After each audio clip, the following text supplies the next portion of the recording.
Assalamualaikum warahmatullahi wabarakatuh. Nama saya Muhammad Surya Zidan, kelas 12 IPS 2.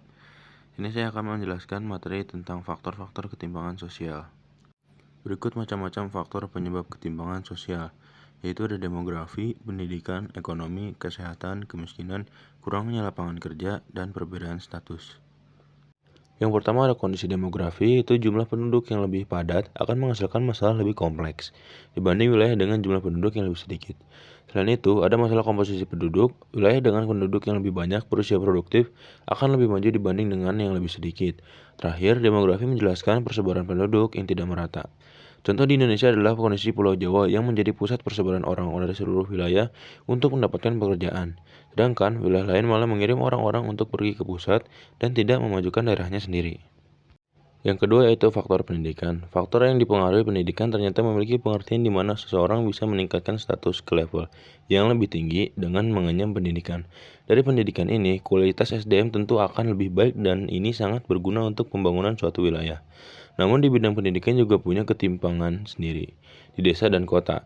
Perbedaan mencolok terlihat terkait fasilitas, kualitas, serta mutu pendidikan. Yang ketiga yaitu faktor ekonomi.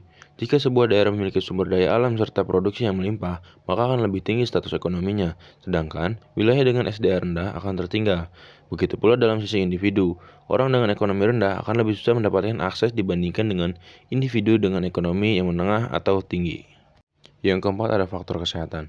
Fasilitas kesehatan yang berbeda dari satu wilayah dengan wilayah lainnya dapat mempengaruhi kualitas SDM di daerah masing-masing.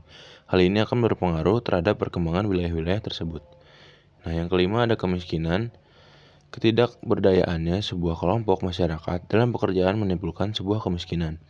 Berbeda dengan orang kaya yang memiliki segala fasilitas untuk terus memberdayakan dirinya, kelompok masyarakat miskin makin tersisih. Nah, yang keenam ada kurangnya tenaga kerja. Kondisi ini masih menyangkut dengan kehidupan ekonomi sebuah masyarakat. Dari kurangnya lapangan pekerjaan, maka pengangguran akan timbul akibat kemiskinan dan ketimpangan ekonomi sebuah kelompok masyarakat. Dan yang terakhir ada yang ketujuh, perbedaan status sosial di masyarakat. Perbedaan ini bisa ada karena adanya pelapisan status sosial di masyarakat. Hal tersebut meliputi usia, kekuasaan, kekayaan, serta kualitas SDM. Sebenarnya, faktor terakhir ini adalah kesimpulan dari berbagai faktor yang sebelumnya disebutkan. Demikian dapat saya sampaikan, kurang lebihnya mohon maaf. Wassalamualaikum warahmatullahi wabarakatuh.